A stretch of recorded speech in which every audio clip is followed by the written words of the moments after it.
Hey, welcome back. It's time for another episode of WVU Marketing Communications Today. The only show that, well, it sits squarely at the intersection of data-driven decision-making and modern marketing practice. With one of our modern marketing gurus this morning here. Hey, Nathan, just been upgraded to the head of marketing for Swipe By, a startup that helps restaurants offer curbside services. Welcome again, Nathan Perrett. Thank you. Did I get the title correct here? I want to make sure. It's a new title here. What is Swipe By? We'll give you a little quick plug for Swipe By here. It sounds like a cool idea. Not drive by, swipe by. Swipe by, that's right. Our young founder had this great idea that, restaurants need to be able to meet their customers where they are, and more customers are in their cars. And it's super convenient to be able to drive up right to the restaurant and have that waiter come out and give you your food. How cool is that? So we've got a system in place that helps the restaurant be pinged right when they pull into the parking lot. You know you're coming, we walk right out.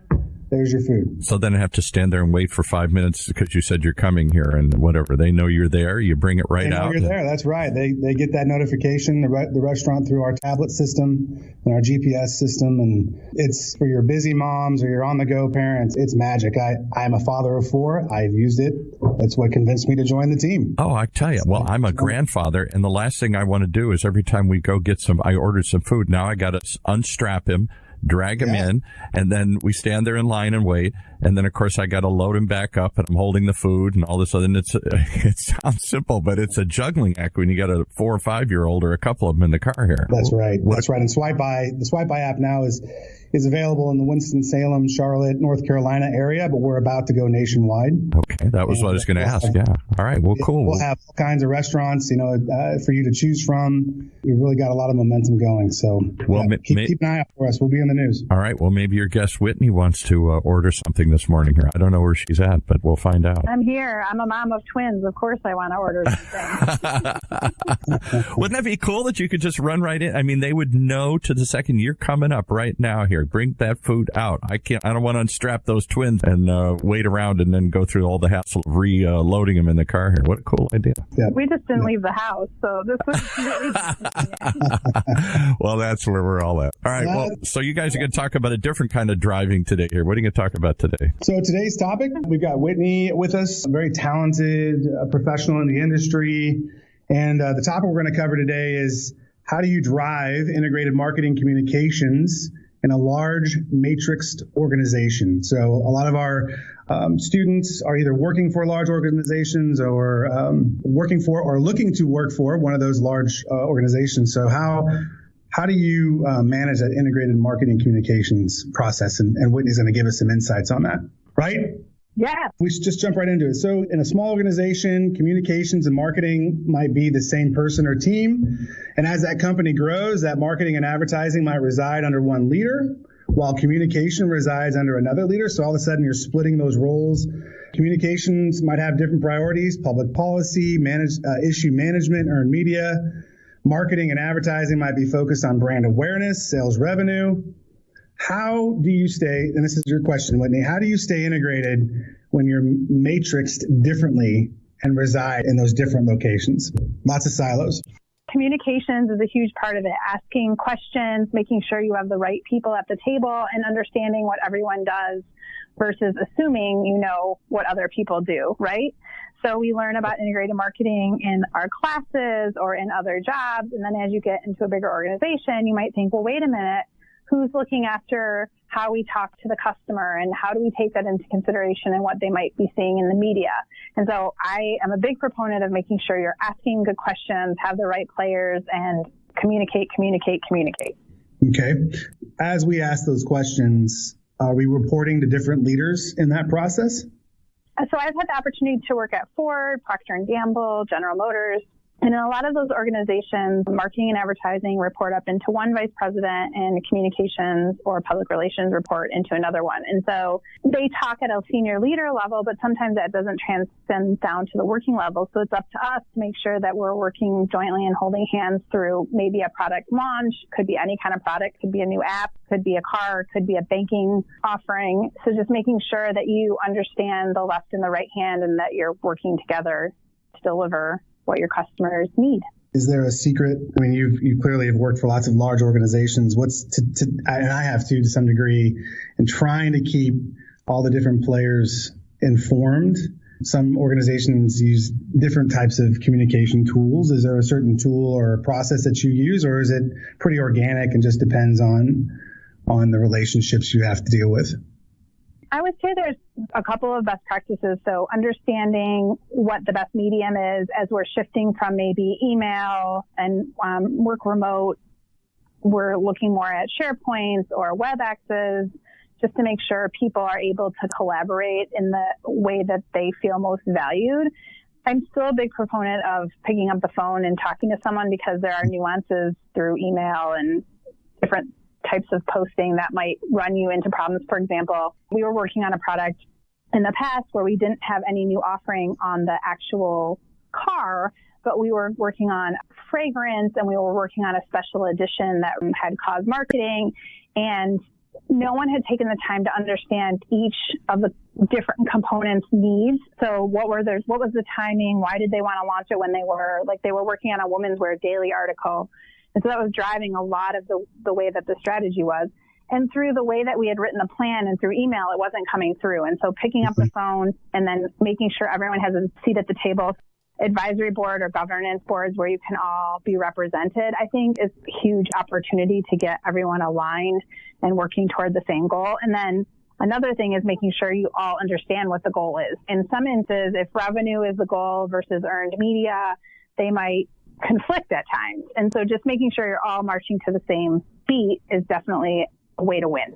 It's funny you pick up the phone, because I just had a conversation with someone on my team who was stressed out, had some anxiety based on an email, and had spent quite a bit of time stressing about it. And so the question I asked was, well, did you call the person? Did you call? And the answer was, no, I haven't. And that was, well, the next thing you're going to do is you better give them a call, because I don't think that this is as big of a problem as there's like you said, the translation of email can be very cumbersome and problematic. So yeah, it's something that you need to do often. Pick up that phone after the first round of conflict. Make sure you pick it up. So you're trying to build the plans. You've got goals. Where is data, and how is it helping you collaborate?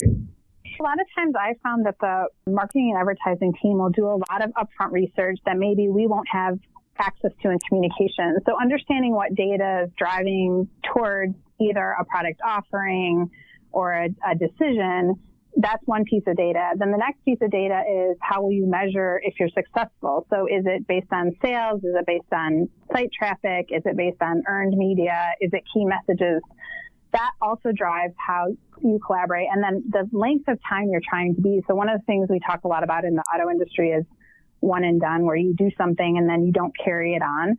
So how do you look at carrying on a message for a longer length of time?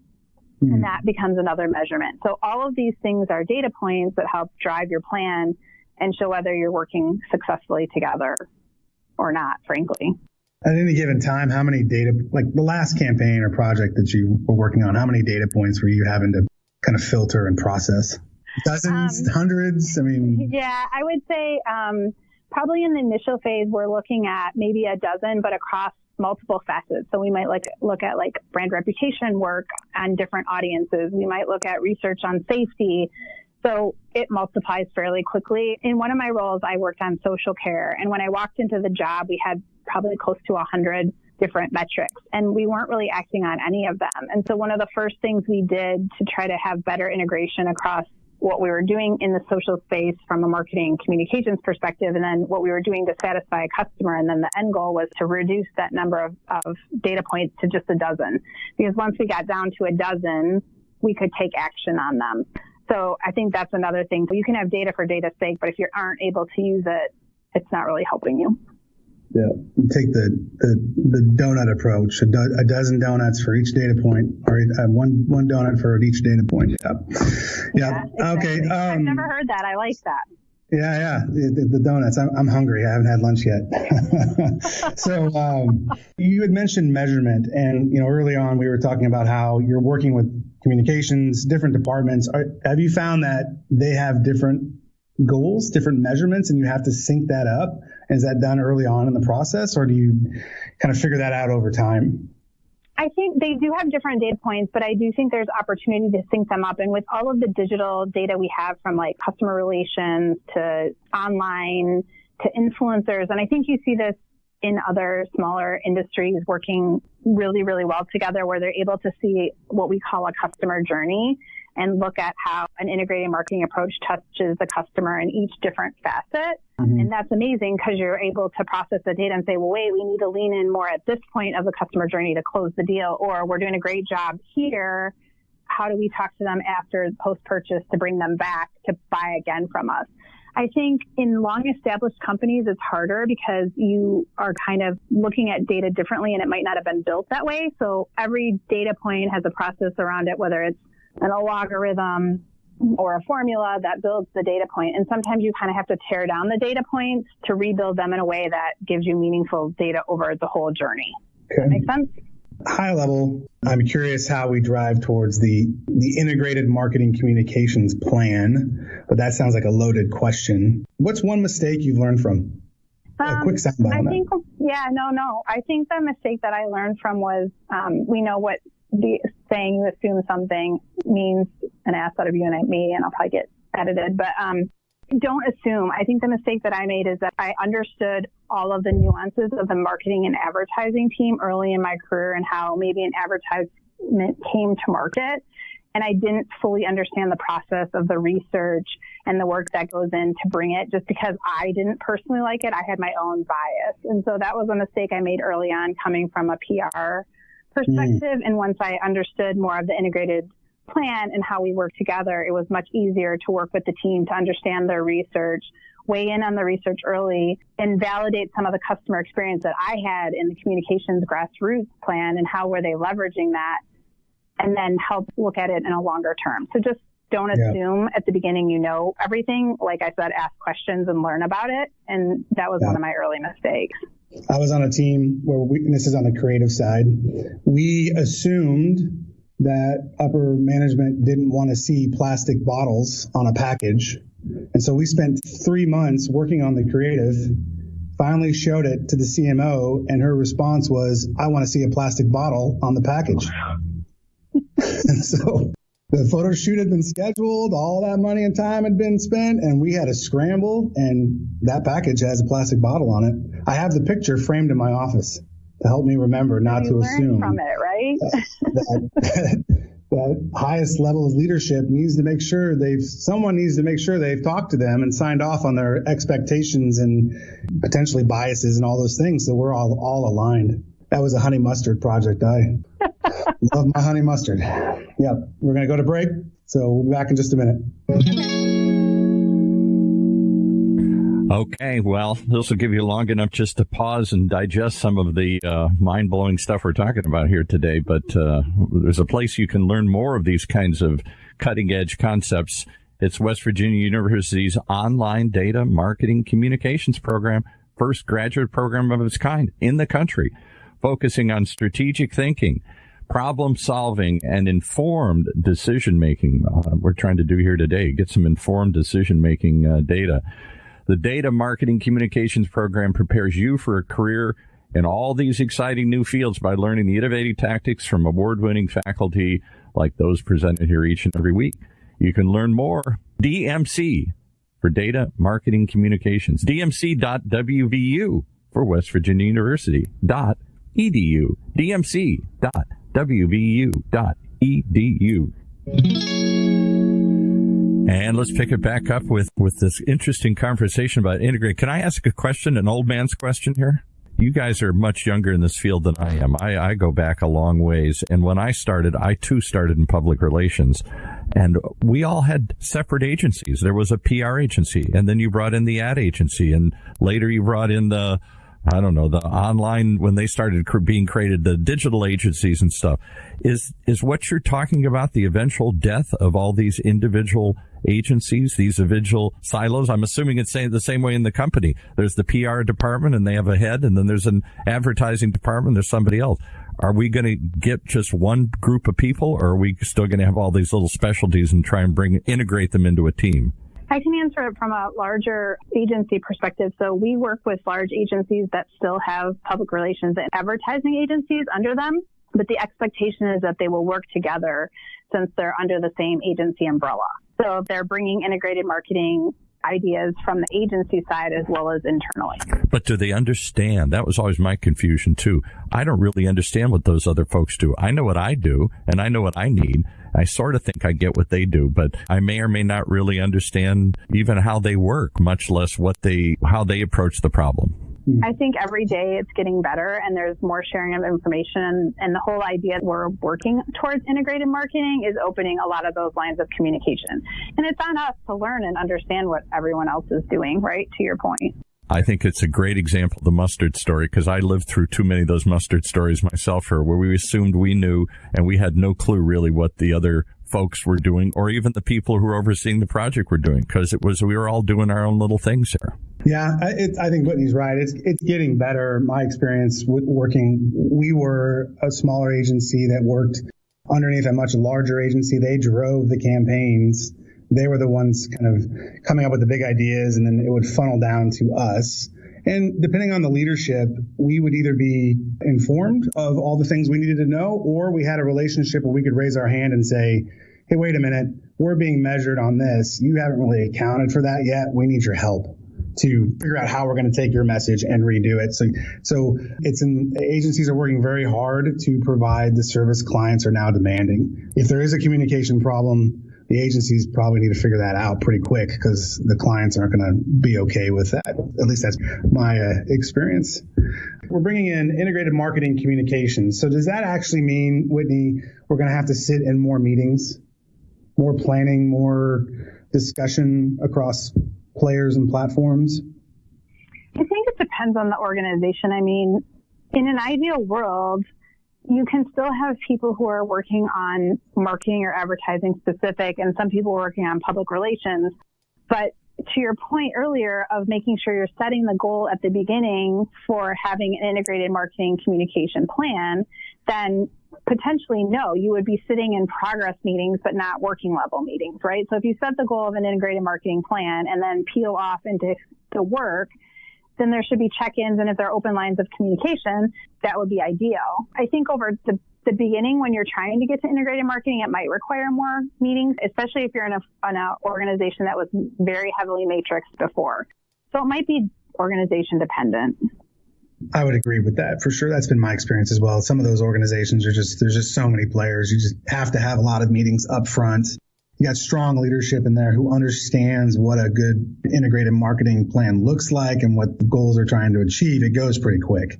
That assumes everybody in the room's listening, which doesn't happen all the time. How do you, and this is that loaded question, but how do you drive towards an integrated marketing communications plan? It's just trying to think about the long-term goal and what levers you need to pull to be successful, right? So there are going to be times when you just need earned media. Like maybe you're in the middle of issue management and you need to put out a statement and that's it. And that's not integrated marketing. But maybe you're trying to do a new product offering, and you want to make sure that the customers know about it. You want to make sure that the media are talking about it. You want to make sure that the customer can find it and purchase it.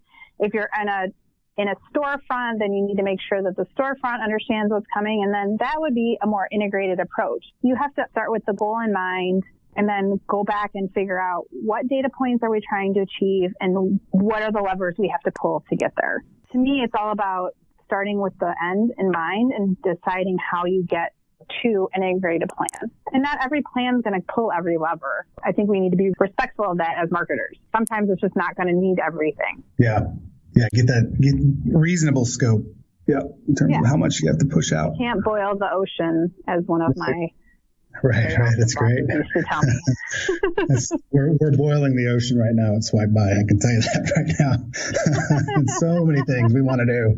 So we got a lot of probably students and then younger mid-level career folks. What advice would you give them? Or maybe what are you seeing from new employees or new staff that come in and it's like, man, I just wish they understood this thing? I think it as we're teaching more integrated marketing in schools and people are coming up with more real world experiences. So maybe you worked on a social campaign while you were in school, or maybe you worked at an agency, the student agency, and you got the opportunity to work cross-functionally.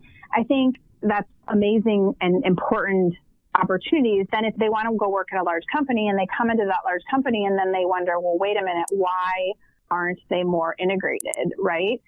And so what I would just say is be the agent of change. Ask the questions, go meet your partners, drive it from your level to help move change. That's one of the things that I found early in my career. I mentioned that product I was working on. It was actually Mustang. And I just had a whiteboard in my office and I just said, wait a minute, we need to start writing this all down. And it was the most amazing feeling to get everyone on the same page, working towards the same goal and having an integrated plan where we pulled this lever here and this lever here and this lever here. And when it was all said and done, we weren't talking over each other and we were really proud of the work. So again, if you're coming into an organization where your learnings don't match maybe how they function or it's heavily matrix, be the agent of change. Piggyback on that and just say it takes courage and you've got to really put yourself out there. And sometimes that has a negative, but a lot of times that means you're networking. That means you're talking to other parts of the organization, and then doors can open. And especially if you're doing what you just described there and getting everybody on the same page and being that leader, it'll get noticed and prepare you for future roles and things like that. So don't be timid and grabbing that change by the horns and talking to the right people and pushing that. That's been useful in my career. And I've seen a lot of people I respect in leadership roles now. That's how they made it, is they knew the right way to do it. They had the guts to get it done. Good players, good team players, and they made it happen. So, yeah, and you asked about lessons learned. I would say asking questions. So if you come into an organization and you're trying to figure out why, ask people to help you understand it, and then start to be the agent of change, right? You might not know the history. You might need to navigate a bit of the challenges. So ask the questions and use that to be the agent of change. It's all in the approach. That's good. All right. Well, we got 2 minutes left. I've asked you the question about what advice we would give to the students or young employees. What does WVU, our West Virginia's integrated marketing program, play in this IMC process? I think you might have just answered that, though. Do you have anything else to add to that? I have one more thing to add to it. So I think one of the things that was really interesting for me when I went through the program, and I graduated in 2016, taking classes that maybe I didn't think were in my sweet spot so that I could understand like direct marketing and things that maybe I didn't know so that I could bring that full IMC process to my future work. There were a lot of people in my PR class that had never taken or done PR, and I think it was very enlightening for them to understand the challenges you might face in the PR communications area that are slightly different than a marketing area. So like issues management, we talked a lot about being prepared with statements for crisis or issue, just different aspects that make you more well-rounded as you try to go forward and bring better integrated marketing. And that's what the program is all about. And data is a huge part of it as well. Awesome. I totally agree. That's been my experience with this program as well. Background in design. I want to understand my marketing counterparts better, and the program really shed a lot of light on that process and the tools you need to use to actually be a marketer and not just a creative. I totally agree. That's great. That's great advice. Great words. What about the insights from the classes and how you translate those into your future work, like getting a job or learning to apply it in your job, maybe? This degree has been a fantastic compounder for my career. Out the gate, I have a lot more tools and I feel very confident actually in being able to serve the diverse needs of the clients. It just seems to be growing and growing. They need you to know a lot. They need you to know a lot to help them win, help, especially on the creative side. You want your ideas to win. The degree has been fantastic. All right. Last word goes to Whitney. I was just going to say, the integrated marketing campaign that you develop, use that to find your weaknesses and learn, because you will apply that every day in your job. So whether it's tools or crisis or issue management or the PR elements of the campaign, work on that the most, because that will help you just huge dividends later on. Okay, we're going to leave it there. Thanks so much. How do people get in touch with you, Whitney? You can find me on LinkedIn. It's Whitney E. Drake. All right. And Nathan? Same thing. You can find me on LinkedIn. Okay. I was going to say same thing. You have the same email? No. Same platform. Same platform. All right. Well, thanks. Yeah, that's good. That's good. All right. We'll look forward to hearing from you guys again. See how well you keep playing well with others here. That sounds great. Thank you, Whitney. Great interview. Really appreciate your time. Nathan. Thanks. Bye-bye. You've been listening to WVU Marketing Communications Today, brought to you live from West Virginia University, a bi-weekly program that sits at the intersection of data-driven decision-making and marketing practice, only on the Funnel Radio Network for at-work listeners like you.